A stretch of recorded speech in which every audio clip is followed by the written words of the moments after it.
ये लोग यहाँ। एक्सक्यूज मी भैया, शेखर पंत का ऑफिस कहाँ है? मुझे नहीं पता। अबे ओए, ये बदतमीजी से क्या बात कर रहा है? एक तो शेखर पंत के ऑफिस में काम करता है, ऊपर से तुझे ये नहीं पता तेरे बॉस का है? अरे तेरे को पता नहीं मैं उनकी होने वाली बीवी हूँ। काम करता हूँ तो क्या सारी डिटेल्स रखूंगा? अपने काम से काम रखता हूँ, फालतू चीजों से मतलब नहीं है मेरे को। और मुझे क्या मतलब आप कोई भी हो, मुझे नहीं मालूम तो नहीं मालूम बस। इतना बदतमीज है, मम्मी कितनी बदतमीज से बात कर रहे हैं, इसको तो मैं बताती हूँ। अबे ओए सुन, शेखर तुम? काव्या, तू तो कह रही थी ये इस कंपनी का मालिक है, पर ये तो यहाँ का चौकीदार है। अरे मम्मी मुझे खुद नहीं पता। शेखर तुमने मुझे धोखा दिया। तुम तो कहते थे कि तुम इतनी बड़ी कंपनी के मालिक हो, लेकिन तुम तो एक मामूली से सिक्योरिटी गार्ड हो यहाँ के। अरे मैं तुम्हें धोखा कहाँ दे रहा था यार? मैंने तुमसे कब कहा कि मैं इस कंपनी का मालिक हूँ? मैं तो बस यही कहा था कि मैं यहाँ काम करता हूँ। अब काम करने का मतलब ये थोड़ी ना कि मैं मालिक हो जाऊंगा। अरे लेकिन तुम तो इतनी महंगी महंगी गाड़ियों में आते थे, मेरे को इतना घुमाते फिराते थे, तो ये सब क्या हरकत है? आगे कैसी बातें कर रही हो यार? मैं तो बस में भी जाता हूँ और ट्रेनों में भी जाता हूँ, तो क्या बस और ट्रेनें मेरी हो जाएंगी? वो तो मेरी दोस्तों की गाड़ियाँ थी, वो लोग मैकेनिक है ना, तो उनके वहाँ बड़ी बड़ी गाड़ियाँ ठीक होने के लिए आती हैं, तो बीच बीच में मैं भी चला लेता था। मुझे नहीं पता था तुम इतने बड़े धोखेबाज हो। तुमने मुझे धोखा दिया, बाहर में जाओ तुम। और तुम्हारे मेरे बीच में जो भी कुछ था ना, वो भी खत्म हो। कैसी बातें कर रही हो यार? धोखा नहीं दिया मैंने तुम्हें। अब रिश्तों में सिर्फ पैसा ही थोड़ा ना देखा जाता है, प्यार नाम की भी तो कोई चीज होती है। आंटी आंटी जी आप समझाओ ना इसे कि क्या बचपना कर रही है, पता नहीं। आज के टाइम में ना प्यार कुछ नहीं होता, पैसे ही सब कुछ होता है। अरे तुमसे शादी करने के बाद मैं झुग्गी झोपड़ी में रहूंगी क्या? इतनी बुरी किस्मत नहीं लेकर आई हूँ मैं। अरे तुमसे तो कितनी गुने अच्छे ना मुझे लड़के मिल जाएंगे अमीर ज़ादे। तुम्हारे साथ जिंदगी बताऊंगी क्या मैं? बाहर में जाओ तुम। मम्मी चलो। रुक काव्या, इसने तुझे धोखा दिया ना, तो हम इससे इसकी नौकरी छीन लेंगे। इसके मालिक को बताएंगे कैसे ये लड़कियों को धोखा देता है, प्यार का झूठा नाटक करता है उनके साथ। ये ऐसा ना करना आप, मैं रोड पर आ जाऊंगा। ये नौकरी मेरा एकमात्र सहारा है जिससे मैं अपना घर चलाता हूँ। काव्या प्लीज समझो ना यार, तुमने तो मुझसे प्यार किया। चुप कर, ये तो धोखा देने से पहले सोचना चाहिए था ना। चलो अरे तुमने मुझसे प्यार किया यार, तुम इतनी पत्थर दिल कैसे हो सकती हो? काव्या बात तो सुन लो यार। Excuse me sir. तुम लोग यहाँ क्या कर रहे हो और किससे पूछ के अंदर आए हो? सर वो जो एक सिक्योरिटी गार्ड नहीं है भाष शेखर करके, सर मुझे ना उसकी कंप्लेन करनी है। सर वो एक नंबर का ना धोखेबाज है, उसने मुझे धोखा दिया है। देखिए आप बेफिक्र होकर बताइए कि क्या क्या किया उसने। अरे सर मैं आपको बताती हूँ, आपकी कंपनी का जो वो सिक्योरिटी गार्ड है ना शेखर, अरे सर वो आपको ना डिफेम कर रहा है। अरे आपके नाम को ना बाहर यूज कर रहा है। सर उसने ना मुझे सपने दिखाए, उसने मुझे बोला कि ना उसकी बहुत बड़ी कंपनी है, इसलिए तो सर आज मैं अपनी मम्मा को यहाँ लेकर आई थी मिलवाने के लिए। लेकिन मुझे नहीं पता था वो एक मामूली सा सिक्योरिटी गार्ड है। अरे मेरे पीठ पीछे मुझे ही धोखा दे रहा था। वो तो अच्छा हुआ सर आज मैं यहाँ रैंडमली आ गई और मैंने उसको पकड़ लिया। आपके नाम से गाड़ियाँ लेकर आता था, फेक आइडेंटिटी दिखाता था खुद की। लेकिन सर आज ना मेरी आंखों के सामने उसकी सारी सच्चाई आ गई कि कितना बड़ा झूठा है वो। ये तो शेखर बहुत गलत कर रहा है, मेरे नाम का बहुत गलत फायदा उठा रहा है। उसे तो मैं बताता हूँ। हाँ सर, अब आप ही बताइए ना, उसने मेरी बेटी की जिंदगी बर्बाद कर दी, क्या उसे सजा नहीं मिलनी चाहिए इस बात की? देखिए आंटी जी आप बिल्कुल भी टेंशन मत लीजिए, अगर आपकी बेटी के साथ गलत हुआ है तो शेखर को सज़ा ज़रूर मिलेगी। शेखर, कहा था ना मैंने कि पैसे में बहुत दम होता है। अब तो समझ में आ गया होगा। हाँ रोशन, सही कहा था तुमने। अबे ओ दो कौड़ी के चौकीदार, अरे भूल गया है क्या? वो तेरे बॉस हैं। तू करके क्या बात कर रहा है उनसे? अरे मैडम जी, वो मुझे तू करके भी बोल सकते हैं, सुना भी सकते हैं, उनका हक है, क्योंकि मैं चौकीदार हूँ और ये यहाँ के मालिक।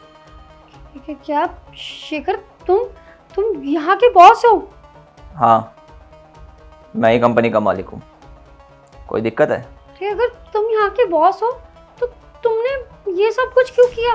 तुमने मुझे ये क्यों बोला कि तुम गार्ड हो? तुमने गार्ड के कपड़े क्यों पहन रखे हैं? वो सब मैंने इसके कहने पे किया था। नमस्ते साहब। नमस्ते नमस्ते। अच्छा सुन, आज काव्या और उसकी मम्मी आने वाले हैं, उन्हें अंदर आने दियो, रोकियो मत। मैंने देखा कई बार तो लोगों के साथ बदतमीजी कर जाता है, ऐसे मत करा कर। साहब अगर रोको ना लोगों को तो हर दूसरे दिन आपसे मिलने के बहाने अंदर घूमते रहेंगे। आपकी सुरक्षा के लिए रोकता हूँ मैं। बात तो सही कह रहा तू, पर फिर भी थोड़ा ध्यान रखा कर। ऐसी क्यों आ रही है साहब? अरे वो शादी की बात करने के लिए आ रही है। साहब देखिए, वैसे तो आप मेरे मालिक हो, पर हमेशा अपने दोस्त की तरह रखा, तो बस इसे कहूँगा कि ना वो अच्छी नहीं है। अब आप हम लोगों की इतनी मदद करते हो, हमें भाई की तरह रखते हो, ऐसे लगता भी नहीं कि हम लोगों के बीच में मालिक नौकर का रिश्ता है। और ऐसे इंसान के साथ अगर गलत हो तो ठीक नहीं है।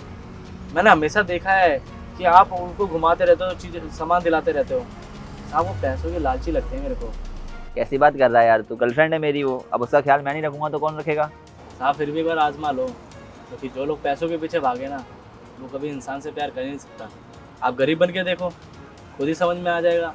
आजमाने की ज़रूरत है तो साहब, बाकी आप मालिक हो, आप अपनी ज़िंदगी के बारे में अच्छे से जानते होगे। चल ठीक है फिर, आजमा के ही देखते हैं। देखा मम्मी, मैं तो कहती थी मेरी चॉइस कितनी अच्छी है। देखा शेखर कितना अच्छा लड़का है और कितना बड़ा, कितना अमीर ज़्यादा है ये। देखो ना खुद की कितनी बड़ी कंपनी है। Shekhar I am so sorry, मैंने तुम्हें कपड़ों से जज कर लिया, लेकिन अब तो ये प्रूव हो गया ना कि तुम्हारी कंपनी है, तो तुमने मुझे माफ़ कर दिया ना। वाह बेटी वाह, तूने तो बहुत अच्छा लड़का पसंद किया। सच में मुझे तो तेरी पसंद पर नाज है। इतना अच्छा लड़का तो तुझे ढूंढने से भी नहीं मिलेगा। अरे बस करिए अपना ही दिखावा, ये ड्रामेबाजी कहीं और दिखाना। आप लोगों को क्या लगता है आपका ये ड्रामा मेरे सामने काम करेगा? अरे वो तो शुक्र है कि आप लोगों की असलियत सही समय पर मेरे सामने आ गई, अदरवाइज़ मेरी तो ज़िंदगी बर्बाद हो जाती। जिस इंसान को सिर्फ़ और सिर्फ पैसों से प्यार हो, कभी भी कोई रिश्ता शिद्दत से निभा ही नहीं सकता है। जब पैसा रिश्तों में ज़्यादा हावी हो जाता है तो फिर रिश्ते अपने मायने खो बैठते हैं। और आप लोग तो एक नंबर के लालची हैं। क्या कहा था तुमने? सिर्फ पैसा मैटर करता है? अरे नहीं करता है सिर्फ पैसा मैटर। जब इंसान बूढ़ा हो जाता है, हाथ पांव भी ढंग से काम नहीं करते हैं, तो उसका पार्टनर उसके काम आता है। अगर दो प्रेमी एक दूसरे से सच्चा प्यार करते हों, एक दूसरे के लिए समर्पित हों, एक दूसरे पर अपनी जान वारते हों, तो बुढ़ापे में भी ज़िंदगी और ज़्यादा आसान हो जाती है। कई बार क्या होता है कि इंसान अपनी दिल की बातें और किसी से नहीं कह पाता है, तब एक सपोर्टिव पार्टनर उसके काम आता है, और वही पार्टनर कठिन सी ज़िंदगी को बहुत आसान बना देता है। लेकिन अफसोस, जब आपका प्रेमी जिससे आप प्यार करते हो वो लालची हो, उसके मन में फरेब हो, तो वो आपकी कोई बात नहीं सुनता है। उसे सिर्फ पैसे से मतलब रहता है। और ख़ास बात तो यह है कि इन लोगों को उस वक्त समझ में नहीं आता है कि चीज़ें जो ये कर रहे हैं वो गलत है, लेकिन एक वक्त तो समझ में आता है जब ये अकेले हो जाते हैं। और वैसा ही हाल तुम्हारा भी होने वाला है। मेरी तो खुशकिस्मती थी कि मैं बच गया, कि मैं तुमसे शादी नहीं कर रहा हूँ, अदरवाइज़ मेरी तो ज़िंदगी बर्बाद हो जाती। और सबसे बड़ी बात तो यह है कि तुम्हारी मम्मी, जिन्हें तुम्हें अच्छे संस्कार देने चाहिए, वो भी तुम्हें ऐसा गाइड कर रही हैं कि मैं क्या बताऊँ। ऐसी माँ ही होती हैं जो परिवार को तोड़वाती हैं। और बढ़िया है ना, हम अलग हो जाते हैं, वही बेटर ऑप्शन है। आज के बाद तुम्हारा मेरा कोई रिश्ता नहीं, तुम्हारे परिवार के साथ मेरा कोई रिश्ता नहीं। मुझे माफ़ करो, मेरी ज़िंदगी से तुम जा सकती हो। देखो शेखर, प्लीज़ माफ़ कर दो। मैंने तुम्हें जज कर लिया तुम्हारे कपड़ों से, लेकिन तुम सच में बहुत अच्छे हो, और तुम्हारे जैसा लड़का मुझे कभी नहीं मिलेगा। मैं तुमसे प्यार करती हूँ, तुम्हारे पैसों से नहीं करती। प्लीज़ काव्या, मुझे बार बार कहने की आदत नहीं है। मैंने एक बार कह दिया मतलब कह दिया। शेखर लेकिन तुमसे बोला ना जाओ। तो यार सबसे पहले तो आप लोग ये बताएं, आप लोग हमारी इस वीडियो को कौन से शहर से देख रहे हैं। बेसिकली इस कहानी का मेन उद्देश्य यही था कि इंसान की ज़िंदगी में रिश्ते ज़्यादा महत्वपूर्ण होते हैं बजाय कि पैसे के। लेकिन कुछ लोग इस बात को समझ नहीं पाते हैं। ऐसे लोगों से जितनी दूरी हो सके उतनी दूरी बनाए रखनी चाहिए, क्योंकि ऐसे लोग ना सच्चे से रिश्ता निभा पाते हैं, ना ही इनके अंदर इंसानियत होती है। वीडियो पसंद आई हो, वीडियो का मैसेज पसंद आया हो तो हमें सपोर्ट कीजिए। मिलते हैं आप सभी लोगों से जल्द एक नई वीडियो में एक नई स्टोरी के साथ।